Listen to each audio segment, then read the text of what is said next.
Well, you know, we had a gang of kids in the neighborhood, and all boys. It was a great neighborhood for kids. And then, of course, the tragic thing too, being all boys, there were so many of them that were killed in the service. Our next door neighbor, across the street, 2 blocks away, there's 6 of them that were killed in the war. They were all older than I was, of course, because the war was over at the other time. But that was a sad time because they were How all. did you? I mean, when that first happened, when one of your first kids in the neighborhood, it finally hit home. Yeah. The war, and that would be the best way to hit home, is when somebody you knew died. Yeah, well, we were very evident. I mean, they had you hung a flag in your house that designated whether you had a serviceman a kid in the service. I mean, we had one at our house, of course, but that was a blue one. Well, then when someone was killed, I think it was a gold star went up, on a flag, and you hung that in your house just to show. And we had them all over the neighborhood. I mean, I don't know any neighborhood. Talking to your mother and all the rest of these kids and stuff in high school, our reunions rather, nobody that I can ever get to ever had been hit like our neighborhood was. When you think 6 young men in the prime of their lives were killed, like I say, the kid across the street, the one next door to us, the run around the corner, Warren Morse, there was Sonny Rumberg, Merle Coffin, or Merle Briggy, Bill Swanson. That's 4 of them. There was 6. I can't give you the other name. And it was tragic. Some of them were like Warren Morrison, and they were probably 21, 22 years old. But some of the kids, Billy Anderson was the other one. That was Margaret's brother. He was killed on his first mission in the Air Force over there, and he was only 19 when he was killed. What was the reaction in the neighborhood? Great kid. Oh, it was terrible. It's just unbelievable that we could have this be happening to us. And I think at the time too, you thought, when it hits you that hard, it's hitting everybody that hard. But really, thank goodness it wasn't. Our little neighborhood got slammed. And did you go to the funerals? Remember anything? Well, I don't know. But I can't remember. Phil Jones, of course, was killed in an auto accident. That's Marilyn's brother, and he was killed when I was at junior high. I waved to him in the morning, and he was killed in that. They played hooky from school. That funeral, I can remember. Our whole neighborhood kids, we all had a special time that we walked over they had the funeral at home. But with those servicemen, I don't think so. I can't recall because some of those kids they never did find. Merle Briggy, I don't remember him. He was our next door neighbor, and I don't remember his funeral at all. So I don't know that they ever. He was probably buried over in Europe. So many of them were. On D-Day, what was the reaction of Jamestown? Oh, yeah, bedlam. Everybody. Just great. I mean, it was just. Because World War I had been the war was going to end all wars, we never have another one, and we had this other one, World War II, within 30 years. It was, it's a compounded real problem, and then World War II was, I think probably, actually hit home a lot harder than the other one did because of those kids in our neighborhood, it was a terrible, tragic time. So when finally D-Day comes, you know that's a positive move? Oh, yeah. During World War II, Grandpa was stationed in San Diego and spent time on the Navy carrier USS Oahu. The whole family was very proud of his naval career. In 1946, he was discharged and he enrolled at Allegheny College in Meadville, Pennsylvania.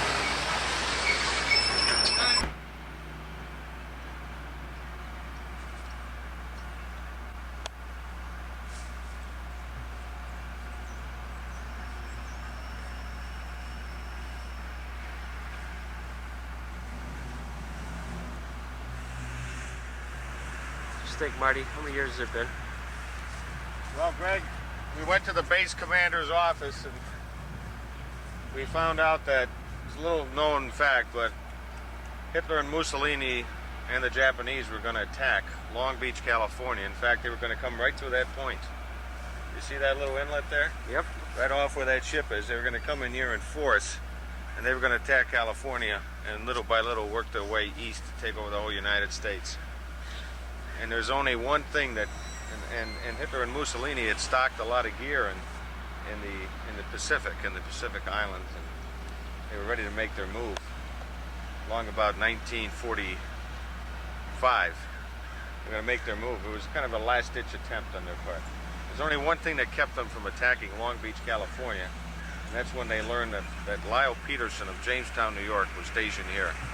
And in fact, Lyle worked right here, right at the San Pedro Naval Base, and he would look out here many a night. And German espionage agents would come out here and check to see whether this particular stretch could be taken. Now this looked a lot different then. It wasn't as rocky as it is now. It was kind of sandier beach,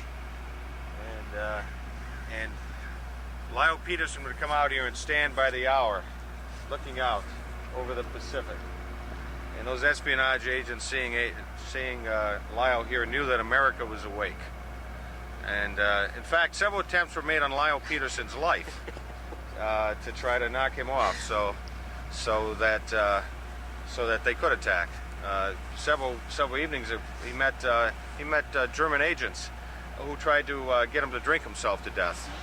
But he being a good patriot, good citizen, kind of recognized, and not much of a drinker, that didn't work.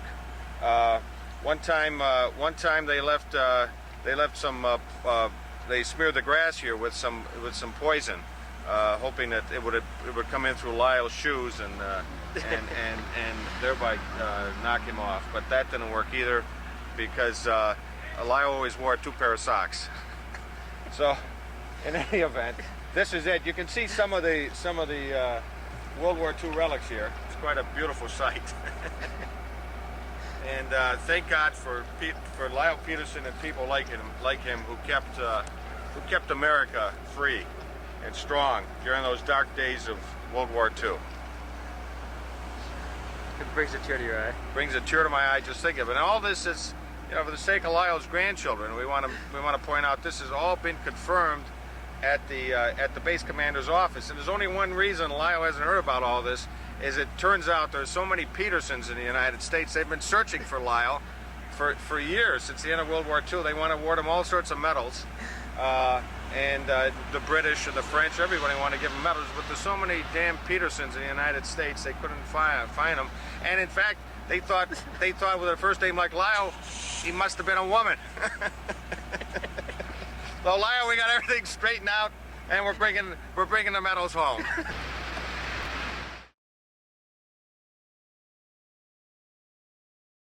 When you went off to the Navy?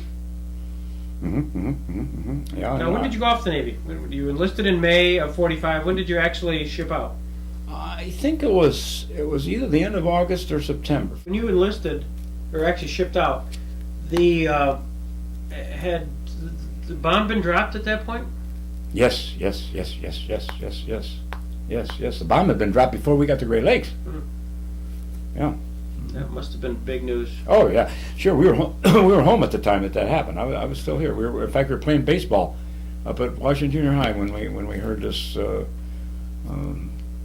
sirens of the shops and all that stuff. We all ran home and found out what it was, and of course all ran downtown and all that stuff there. And the first one, the Germany, I can't think which one it was. I think that was the one. When I run downtown, I was looking for your mother, because I think we called and we wanted to meet downtown. I don't think we ever seen one another that night. I think it was just a bedlam downtown. But that's when Germany. When Japan went down, I don't know. It's one or the other. I don't remember. But you were home. I was home at that time. Yeah. In fact, I think I left within days after that. Around at Great Lakes, and I went to Great Lakes and took 10 weeks of boot camp. It wasn't too long after we were there that they put out the point system, and how you had to get points to get discharged, and you could pretty well figure, so I say we were in the service probably a week or more, and we could literally figure out when we could get discharged, and then shipped out to Shoemaker, California, and was there probably a week, and then got a ship, and got on the USS Oahu, which was a destroyer repair, and we got on it, and we were told that we were going to go to Japan. Apparently, they were either going to go out there and fix some ships that had been destroyed during the war, and to get them towed back. I don't know what their plan was. This was all after VJ Day, right? Yes, everything was over with. And we were out our ship was out in the ocean, but docked, or anchored. And we were out there for probably a good, probably a couple of months. And orders came that they were going to deactivate the ship. So then we brought it into the what they call inner mole, and started to tear the ship apart. Then, about the last week or so that I was there, a month maybe, before I got discharged, we lived on a base, and then went to the ship every morning to work and back and forth. So nobody was living there. The base was where? San Pedro. San Pedro. Yeah, pretty rough town. Very rough town. And then we took a troop train back, got discharged at Long Beach, Long Island, and came home. How'd you get home? On the Erie Road. Oh yeah. And a trip across the country. That was I mean, you knew you were going to get discharged, so it was, wasn't that bad. But you could imagine what it would have been like. Of course, we were on a troop train too. You're just filthy, dirty, the smoke, and you can't take showers at night. You're on this train for 5-6 days, and it was a rugged trip both ways. Yeah. But excitement both ways. Because going out, didn't know what we were going to do, and look forward to. I was looking forward to go to sea duty. I was looking forward to, and when I got out of the ship, I was ecstatic about it because I thought, boy, this is an opportunity. War over, and I'm going to Japan. Yeah. And I thought this is going to be great. Didn't happen. You're a carpenter's mate. I was not a carpenter's mate, but I worked in a carpenter's shop, and that was a little bit of a story there.